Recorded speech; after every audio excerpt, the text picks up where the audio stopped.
ตัวสวยก่อน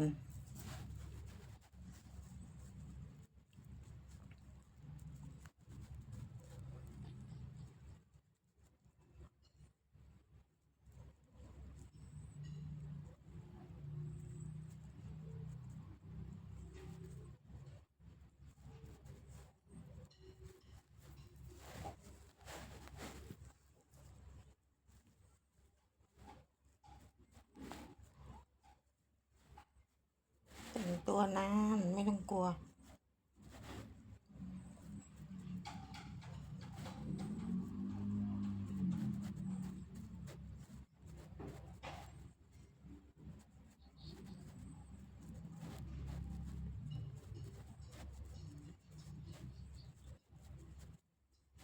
แต่งไปหาผู้บ่าวที่ไหนล่ะลูก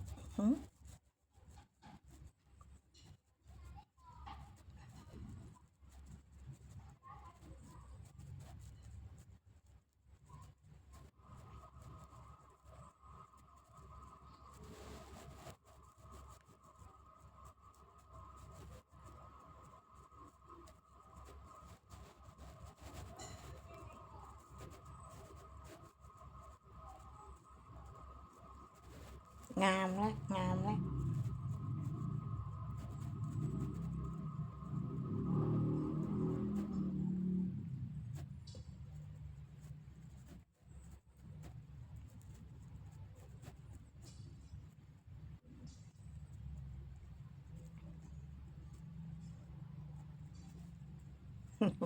โอ้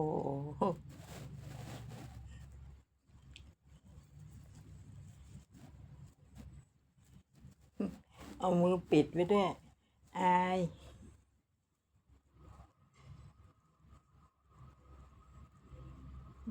เลียเข้าไปพุงน้อยๆเลียเข้าไป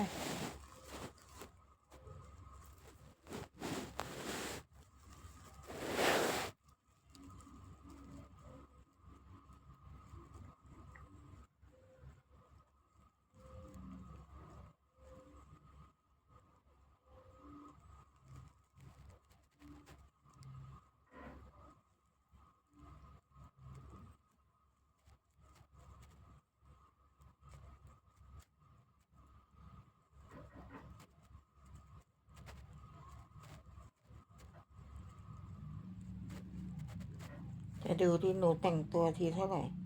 ฮะนี่มัน2 นาทีจะ3 นาทีแล้วเนี่ย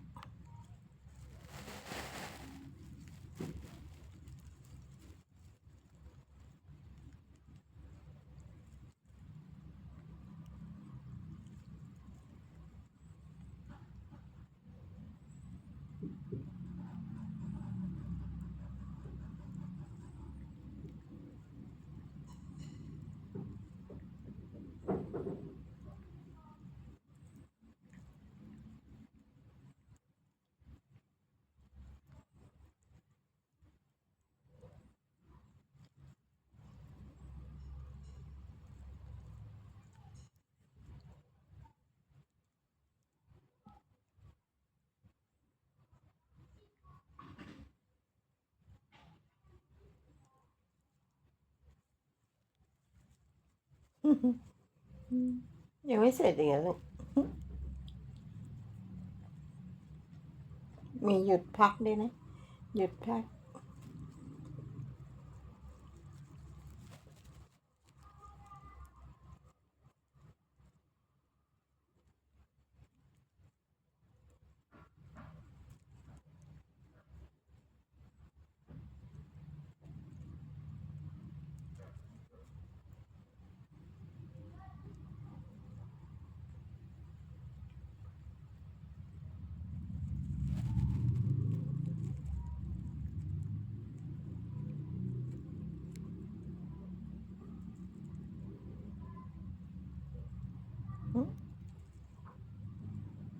แอบถ่ายหนูอยู่แหละไม่ต้องมอง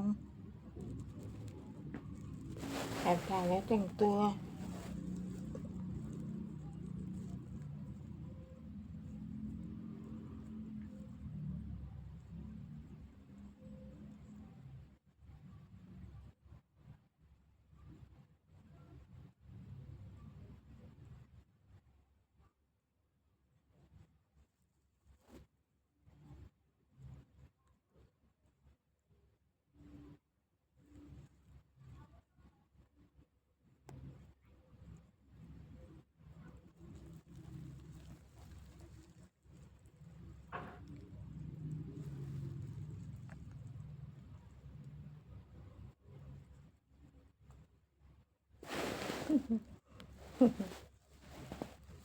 อารมณ์สุนทรีย์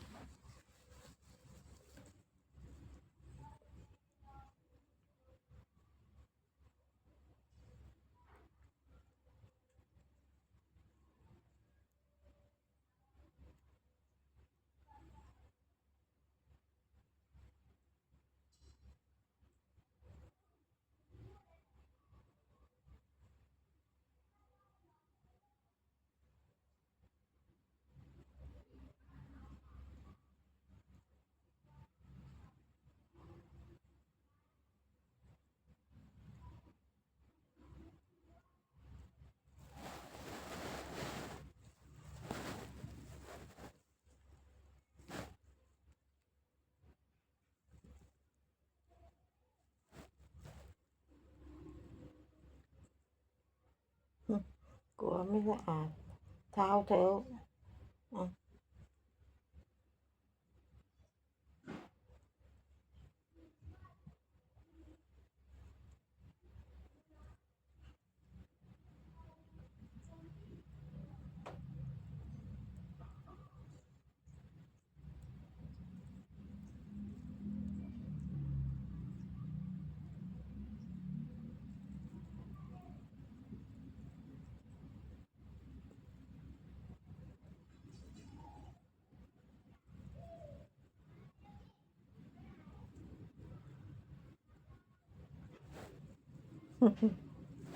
ดูยังไม่เสร็จเลยพลิกหน้าพลิกหลัง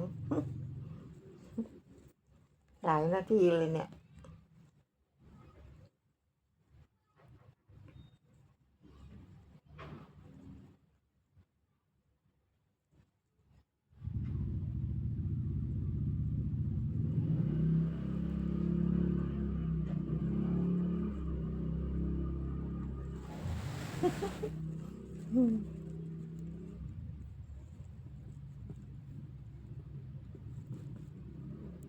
นะดูอารมณ์ดีแต่งตัว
จะ10 นาทีแล้วเนี่ยลูกยังแต่งไม่เสร็จเลยเนี่ยดูพลิกหน้าพลิกหลังกิ้งไปกิ้งมายังไม่เสร็จเลยแต่งตัวเตรียมอาหารต่อ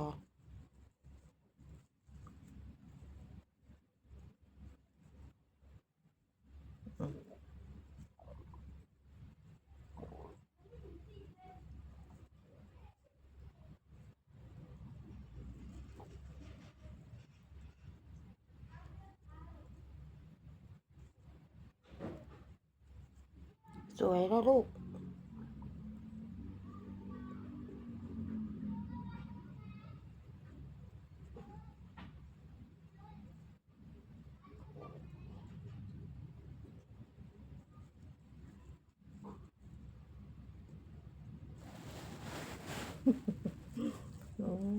ฟินเส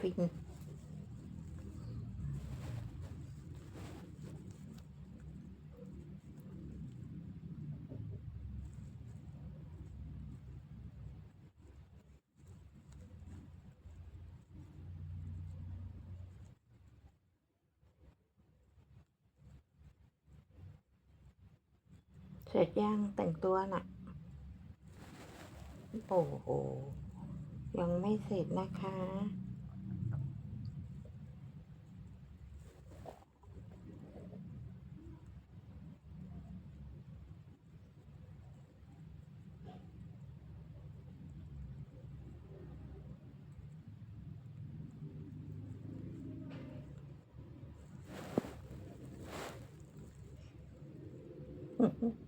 มองตาเบ้อเร่อเลยมอง พอยังแต่งตัวพอยังหืมพอยังพอแล้วใช่ไหมปิดกล้องแล้วนะ